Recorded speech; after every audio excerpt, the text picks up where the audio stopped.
Louvado seja Deus pelos dons que Ele concede ao seu povo. Amém. Quem esteve aqui ontem, na parte da noite, ontem? Tem aqui uma boa parte dos que estiveram aqui. Vamos só relembrar um pouquinho para os irmãos contextualizar aquilo que nós vemos falando desde ontem, ok? Nós vimos que a família, a nossa casa, é comparado como um tubo de ensaio que os pesquisadores têm para colocar substâncias e obter um resultado. O Senhor idealizou a família e que na nossa casa é o lugar que Ele trabalha o nosso caráter. E que os pais, os filhos, são como facas que se amolam umas às outras. E é por isso, meus irmãos, que o inimigo tem como alvo destruir a família, destruir a casa, o lar, porque ele sabe que é nesse lugar onde Deus trabalha com o seu povo.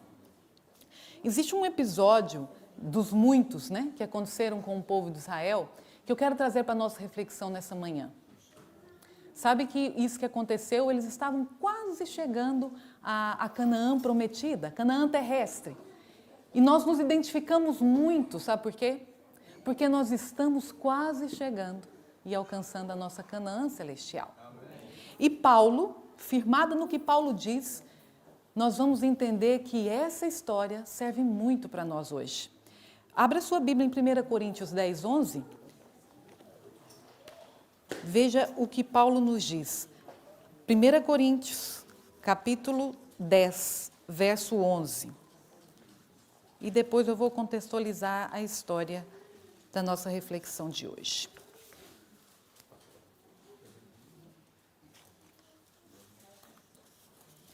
1 Coríntios, capítulo 10. Pode colocar, por favor, o primeiro.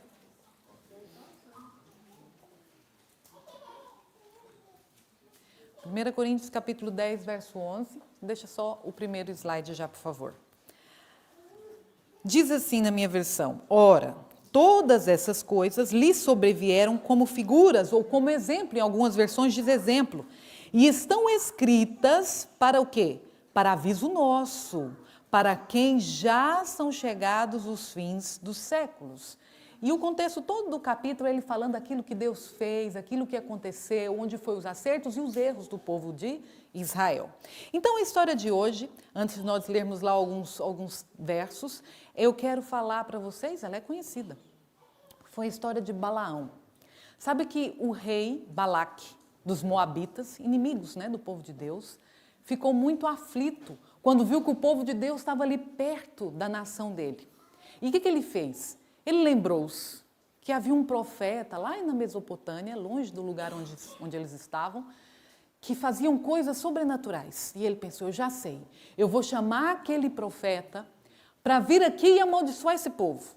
Porque o rei Balaque estava tremendo de medo, porque ele sabia que o Deus desse povo, o povo de Israel, fazia grandes coisas e destruía as nações por onde eles passavam.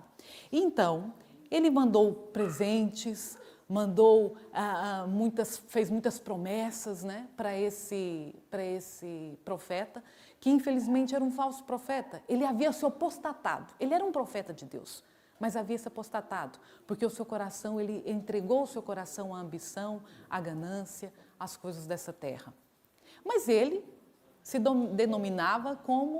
professava como um profeta de Deus. E vocês conhecem a história, pelo caminho, um anjo falou com ele através de uma jumenta, mas hoje não vamos atentar a esse momento. Abra então a sua Bíblia em Números no capítulo 23, e vamos ler aqui alguns versos. Números 23, chegando lá, Balaque levou ele num lugar bem alto para ele ver lá o acampamento do povo de Israel. Ele pediu para Balaque 7 altares para que ele oferecesse sacrifícios a Deus. E aconteceu que, Números capítulo 23, verso 8. Números 23, verso 8. Vamos ler o 8, depois o verso 11 e 12. Diz assim: como amaldiçoarei o que Deus não amaldiçoou? Ele falou isso para Balaque. E como denunciarei quando o Senhor não denuncia? Irmãos, sabe o que aconteceu? Esse homem olhando para o povo, quis abrir a boca para amaldiçoar o povo, mas saiu o quê? Palavras de bênção. E ele falou, olha Balaque, o que eu vou fazer? Deus não quer, Deus está abençoando. E aconteceu de novo, verso 11. Mas aí disse Balaque a Balaão, que me fizeste? Eu chamei-te aqui para amaldiçoar os meus inimigos, mas eis que inteiramente os abençoaste. Verso 12. E ele respondeu e disse, porventura não terei cuidado de falar o que o Senhor pôs na minha boca? Não havia hipótese, irmãos. E se nós lermos todos o relato, capítulo 23, capítulo 24 e 25, você pode depois se aprofundar na história, ele por 3 vezes tentou fazer isso, amaldiçoar o povo de Deus. E aí, meus irmãos, patriarcas e profetas, comentando esse episódio, diz que enquanto estavam sob a proteção divina, nenhum povo ou nação, embora auxiliado por todo o poder de Satanás, seria capaz de prevalecer contra eles. Amém? Amém. Querida, a sua casa, ela é protegida. Amém. A casa do povo de Deus é um lugar em que o inimigo tenta, mas não consegue. Lembra-se de que Paulo falou? Tudo o que aconteceu com ele serve como exemplo para nós que vivemos no tempo de hoje. Nós temos a proteção do Senhor. E se nós pudéssemos, se os nossos olhos espirituais se abrissem, nós veríamos a guerra que existe entre os anjos de Deus e os anjos de Satanás para destruir a nossa vida e principalmente a nossa casa. Porque o Senhor nos protege contra o mal. Mas continuando a história, sabe o que aconteceu? Ele voltou para casa, sem presente, sem nada. A missão não foi concluída. Mas quando ele chegou em casa, o poder do Espírito de Deus que estava sobre ele, quando ele abençoava aquele povo, foi retirado. E ele deixou que aquela cobiça, né, que estivera no coração dele ali contida, prevalecesse. E aí ele começou a pensar, eu estou disposto a fazer qualquer coisa para obter a recompensa que Balaque tinha me prometido. E Balaão sabia que a prosperidade e a proteção de Israel dependia da sua obediência a Deus. E não havia meio para ocasionar seu transtorno, senão induzindo-os o quê? Ao pecado. Aí ele resolveu agora voltar e falar com Balaque, aconselhando os moabitas um caminho a seguir a fim de alcançarem o objetivo que era a maldição sobre Israel. Voltou imediatamente à terra de Moabe, Balaão, expôs os seus planos ao rei. Olha, eu tenho agora uma ideia. Os próprios moabitas já estavam convencidos de que enquanto Israel permanecesse fiel a Deus, Deus seria o quê? O escudo deles. O plano proposto por Balaão era separá-los de Deus, induzindo-os a quê? A idolatria. Sabe, queridos, hoje não é diferente. A segurança do povo de Deus está na obediência e na fidelidade a Deus. Eles colocaram o plano em prática. Por sugestão de Balaão, foi pelo rei de Moabe designada uma grande festa em honra aos seus deuses. E arranjou-se secretamente que Balaão induzisse os israelitas a assistirem à mesma. O capítulo todo conta essa história de forma minuciosa e com detalhes incríveis, de que eles acharam que Balaão era um profeta de Deus. Não vigiaram. Balaão induziu-os. Por que não participar daquela festa? Grande número de pessoas uniram-se a ele, testemunhando as festas. Olha só, testemunhando, estou aqui só observando. Aventuraram-se aí ao terreno proibido e foram enredados na cilada de Satanás. Sabe, meus irmãos, a gente pode olhar para essa história e pensar assim, mas por que eles foram? Eles não sabiam que era um povo pagão? Era uma festa de idolatria a deuses pagãos, eles sabiam, extremamente proibido por Deus. Mas sabe os pensamentos que eles tiveram? É os pensamentos que muitas vezes passam por nossa cabeça. Ah, eles até são boa gente. São boas pessoas.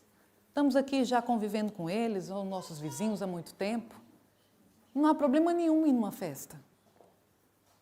Eles vão estar lá fazendo coisas que nós não fazemos, que a Bíblia diz que não é para nós fazermos. Não vai ser um ambiente onde a presença de Deus estará, mas eu vou só lá observar. Eles pensaram assim.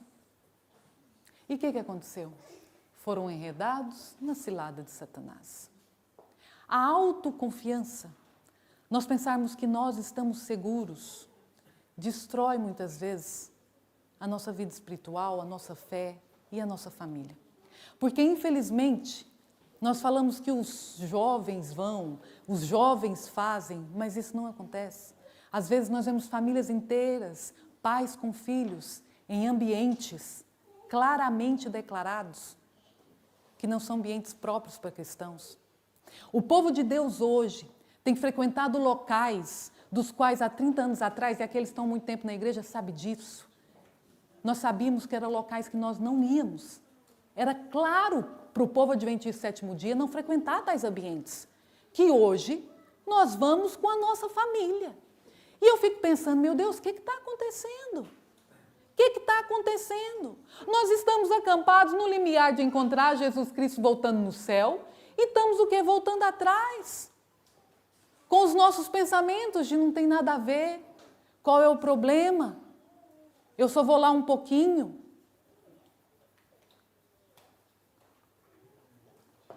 Meus irmãos, a santidade é a convicção da presença de Deus em todo e qualquer ambiente. E começamos no lar. Se nós buscamos ter uma vida santa na nossa casa, nós como família saberemos os locais onde frequentar. Nós não vamos nos sentir bem festejando, se alegrando em ambientes de entretenimentos claramente construídos para entreter o povo do mundo. Porque ali não há a presença de Deus. Eles não fazem parques de diversões para as pessoas se lembrarem que existe um Deus. Nós sabemos disso. E então eu pergunto, o que o povo de Deus vai fazer nesse lugar? Irmãos, nós estamos precisando de entretenimentos mundanos para dizer que estamos felizes ou que somos felizes. O povo de Deus tem perdido, sabe o quê? A alegria da presença de Deus e a satisfação de ler as sagradas letras. O livro com letras preto e branco não chama atenção mais. Então nós precisamos de ver, nós precisamos de ser excitados na nossa mente por tudo aquilo que o mundo tem oferecido. E é retirado de nós, sabe o quê? A proteção de Deus. Deus não compactua com o inimigo. Nós precisamos ser separados e compreender claramente que há lugares que nós não devemos frequentar, que não foram construídos para o povo de Deus. Os nossos lares serão seguros, as nossas famílias serão unidas,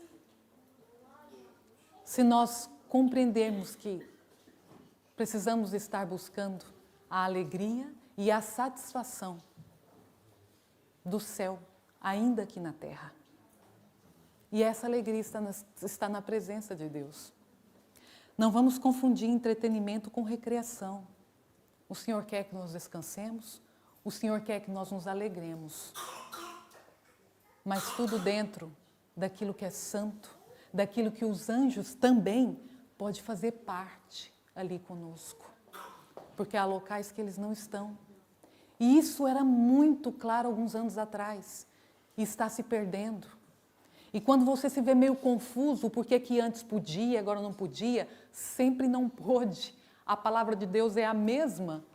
E um verso que tocou profundamente o meu coração e nos fez, eu e meu marido, a tomar certas atitudes e decisões de frequentar ambientes, é um texto que está escrito lá em Malaquias 3,6. Eu sou Deus e não mudo.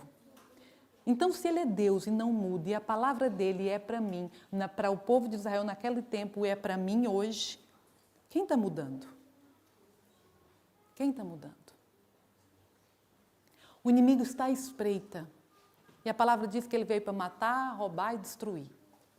Quando ele não mata, não rouba e não destrói, ele joga um marasmo de mornidão dentro do lar, onde ninguém quer saber de nada e está satisfeito com a religiosidade. O que é religiosidade, meu irmão? Ir na igreja todo sábado, cumprir fielmente ali com os dízimos e as ofertas. Não é isso que Deus quer para mim e para você. Deus quer uma vida de satisfação aqui nessa terra, porque Ele falou, eu vim para que tenham vida e tenham o quê? Em abundância. Só que eu só vou experimentar essa vida buscando viver a santidade. Permitindo que Jesus viva na minha casa, no meu coração. Tendo prazer em ler a palavra de Deus. Mas sabe, o inimigo é astuto. Quando ele não consegue nos tirar de casa, para tirar-nos dessa proteção prometida por Deus para a nossa casa, para a nossa vida, ele traz o entendimento para onde? Para dentro. Infelizmente, crianças e jovens cristãos viciados em jogos, pessoas dependentes de telemóveis, de redes sociais. Deus conta com um povo na terra que utiliza de tudo isso, mas pode dizer aos outros que isso não os domina. As pessoas têm se queixado. Está havendo uma discussão aqui em Portugal, os políticos, para que não haja telemóveis nas escolas. As crianças estão viciadas e elas não conseguem mais aprender. Porque os pais em casa não conseguem ter autoridade sobre essa criança, fazem-lhe as vontades dando um telemóvel, e aí o Estado tem que intervir. E aí vem a nossa responsabilidade como povo santo, sacerdócio real, como vimos ontem, de dizer ao mundo que os nossos filhos, que os nossos jovens têm o fruto do Espírito Santo, relatado em Gálatas 5, 22, 23, que está tudo bem, porque as pessoas aí fora não conseguem ter domínio próprio. O Senhor tem chamado a mim e a você, meu irmão. As nossas casas precisam brilhar mais. Na rua da nossa casa, nos bairros. O inimigo tem colocado também coisas legítimas para tirar o nosso tempo de fazer o culto familiar, como o trabalho. E chegou a hora também de nós priorizarmos aquilo que é eterno. Eu não tenho tempo, Deus entende, eu tenho que trabalhar. Não. Quem não está entendendo aqui somos nós. Quem não está entendendo somos nós. É prioridade o culto familiar. E o Senhor nos ensinou isso. No início do nosso casamento nós tínhamos muitos problemas de discussão, de situações difíceis a se enfrentar. E não fazíamos culto familiar. Cada um lia a sua lição, não sei o quê. Até que um dia a gente tomou a decisão. Porque as coisas não estavam bem. E se continuasse daquele jeito, não ia prevalecer. Mas nós erguemos um altar ao Senhor no nosso lar. Amém. E para a honra e glória de Deus, há anos, nós temos horário estabelecido. Nós fazemos o nosso culto. E os vizinhos ouvem, todos os dias nós cantamos hinos do inário. Os vizinhos têm ouvido vocês a cantarem hino? Ou a única coisa que eles veem diferente é você sair com a Bíblia na mão aos sábados? Deus fez uma obra maravilhosa na nossa vida, no nosso casamento, no nosso lar. Só que eu vou ter uma coisa para te falar. Eu já sei então, vou fazer culto familiar e todos os meus problemas serão resolvidos. Não é assim. Existe uma palavra, uma característica do povo de Deus nos últimos dias, que é a perseverança. Jesus lá em Mateus 25, 13 ou 24, 13, diz que aqueles que permanecerem firmes até o fim serão salvos. Lá em Apocalipse 14, 12 também fala, os que permanecerem fiéis serão salvos. Permanecerem perseverantes, aqueles que perseverarem até o fim. Então a palavra que caracteriza o povo que vai estar vivendo nos últimos dias, que vai ver Jesus voltar, é perseverança. Não é fazer um culto um dia sim, um dia não, um dia na semana. Não, não, não, é todos os dias. E nós vamos perseverar nisso. Por quê? Porque é prioridade. Nós não ficamos sem nos alimentar, sim ou não, comida? Nós não ficamos. Por quê? Porque é prioridade. Senão eu fico doente, caio doente, morro e pronto. Nós precisamos entender, para a nossa vida espiritual, para a força e santidade no lar, Jesus precisa ser entronizado ali dentro. Precisa haver um momento, as nossas crianças, os nossos jovens precisam saber disso, que há um momento na casa onde para tudo nós vamos cantar um hino, nós vamos ler a palavra e nós vamos orar juntos. Gente, isso é uma ajuda tremenda na vida de um casal. Às vezes tinha dias que a gente não estava muito bem. Aquele dia era aquele dia que não estava muito bem. Sabe aquele dia que você pensa assim, hoje eu não quero fazer o culto familiar, nem quero olhar ele para lá e eu para cá. Mas a gente pensava, não, nós temos estabelecido o nosso horário de culto. E a gente ia. Com a cara não muito boa, pegava ali, começava a cantar, o Espírito Santo começava a trabalhar nos nossos corações. E de repente estava tudo bem. E de repente o mover do Senhor no nosso coração nos levava a pedir perdão. Tudo era resolvido no momento do culto familiar. Queridos, é triste, mas eu soube que há casais no nosso meio, casais de longa idade, cabecinhas brancas já, que contam que nunca oraram de joelhos em casa com a esposa. Isso é muito triste. Nós vivemos em uma comunidade onde o reflexo aqui na igreja, de tudo que fazemos, falamos e vivemos aqui, a nossa adoração prestada a Deus, é o reflexo daquilo que eu vivo lá em casa. E apesar de todas as minhas dificuldades, comigo, com meu esposo, nós perseveramos na busca por Jesus.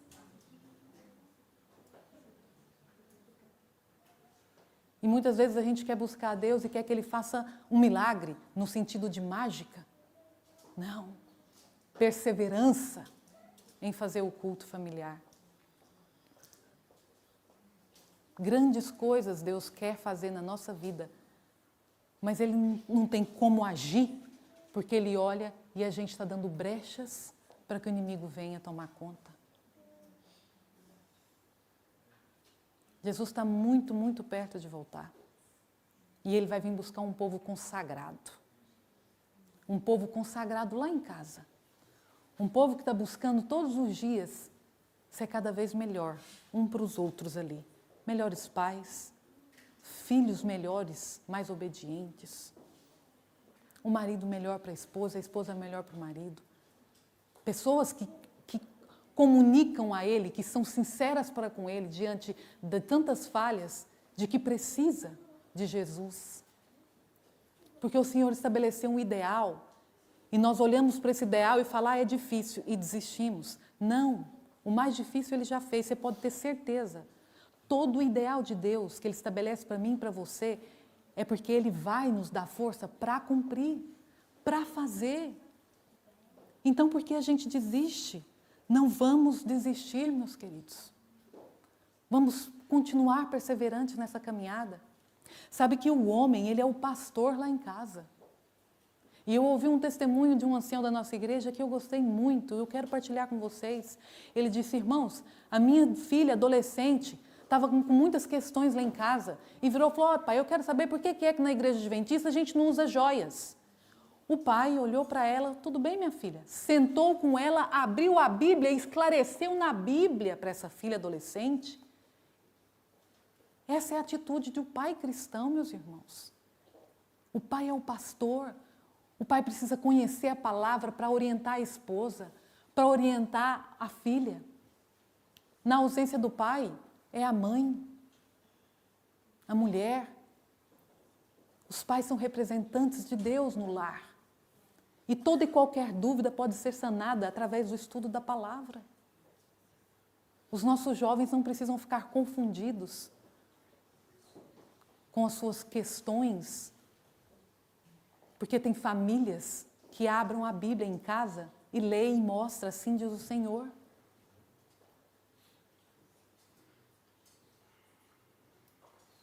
O Senhor vem buscar famílias santas. Pessoas que, em meio aos seus problemas e dificuldades, reconhecem que Jesus é a vitória e é tudo. O Senhor voltará em breve e temos de preparar-nos para esse solene acontecimento. O começo da caminhada, colocamos que o início seja o batismo. E o fim da nossa caminhada é o céu. Só que entre um e outro existe um processo que chama o quê? Santificação. Santificação. Quando Jesus voltar, Ele não fará nenhuma mágica, irmãos, de transformar os nossos gostos e os nossos hábitos. Gostos, hábitos, faz parte do nosso caráter. E o nosso caráter é aquilo que nós vamos levar para o céu.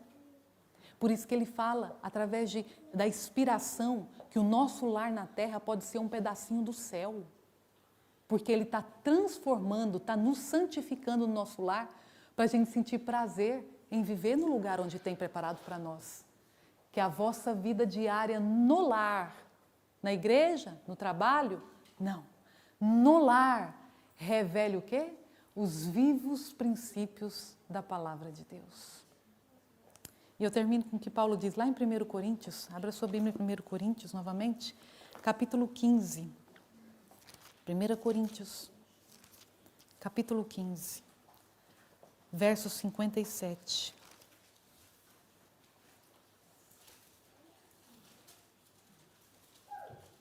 A vitória está no nosso Senhor Jesus. 1 Coríntios 15, verso 57, diz assim: mas graças a Deus que nos dá o quê? A vitória. Por meio de quem? Do Senhor Jesus Cristo. Amém. Nós não vamos vencer em buscar essa consagração e de fato nos tornar santos se nós não quisermos. Deus respeita se a gente não quer. Mas se a gente quer, irmãos, a vitória é nossa. A palavra de Deus não mente. Ele não é homem para que minta. E é acreditando nela que eu falo para os meus irmãos: santificai-vos, porque essa é a vontade de Deus. Amém? Eu vou terminar louvando ao Senhor. E é um pedido que eu vou fazer.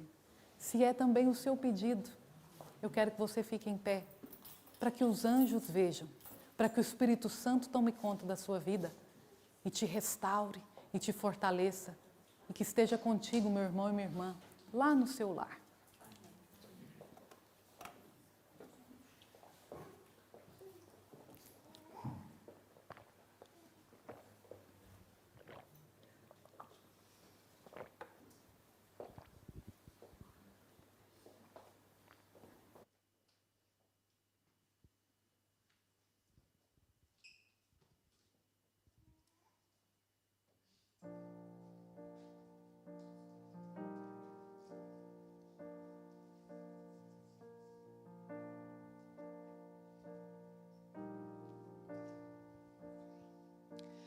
Venho a ti me confessar,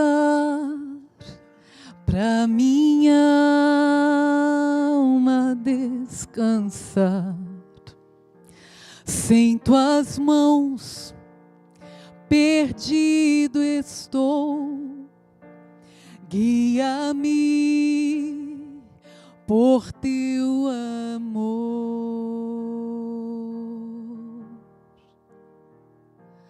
Ó Senhor, de ti preciso, mais e mais preciso,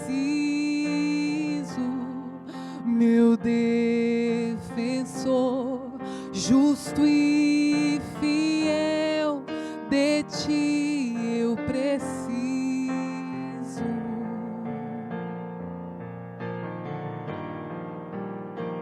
Se estou perdido, encontro a graça, e onde a graça tu estás. Se estás aqui, a liberdade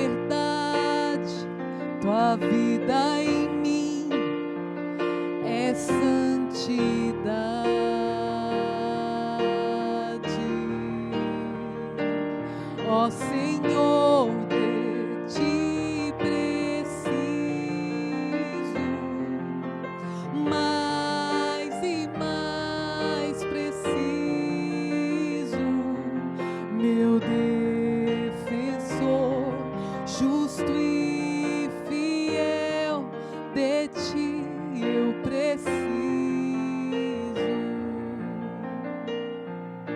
E quando a tentação surgir, que minha vida cante a ti. Se eu não conseguir mais suportar, teu amor me guardará.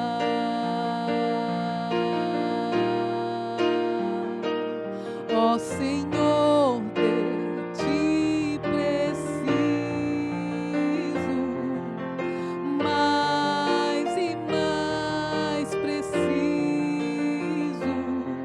meu defensor, justo e fiel, de ti eu preciso,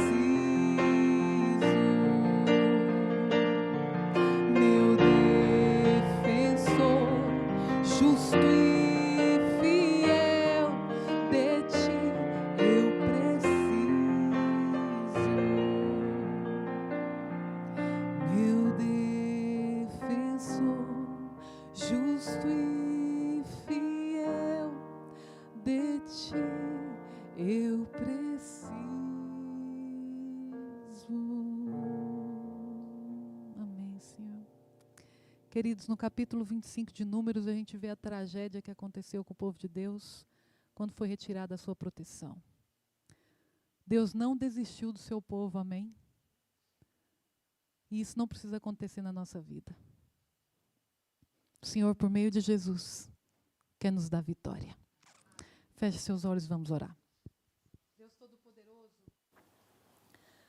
Nós declaramos que precisamos de Ti, Senhor.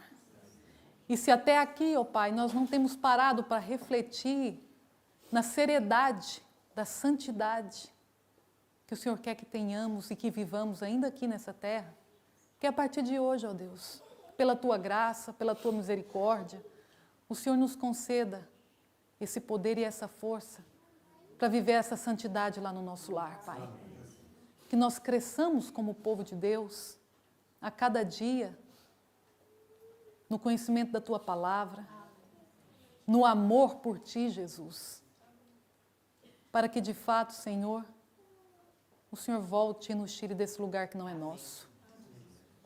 Arranca do nosso coração o amor por algumas coisas que ainda possam existir, Senhor, aqui nessa terra. Nós queremos amar somente a Ti. Nós queremos, Senhor, colocar-Te em primeiro lugar em nosso coração. Nós não queremos ter ídolo de forma alguma. Nós queremos viver para contar aos outros aquilo que conhecemos. E nós queremos a eternidade, porque o Senhor plantou esse desejo no nosso coração. Santifica-nos, ó Deus. Nós permitimos a ação do Espírito Santo na nossa vida. Santifica o nosso lar. Nós o apresentamos nessa manhã, crendo, ó Pai, pela Tua palavra, que essa é a Tua vontade e que o Senhor fará tudo aquilo que lhe apraz, em nome do nosso Senhor Jesus Cristo. Amém, Senhor. Amém.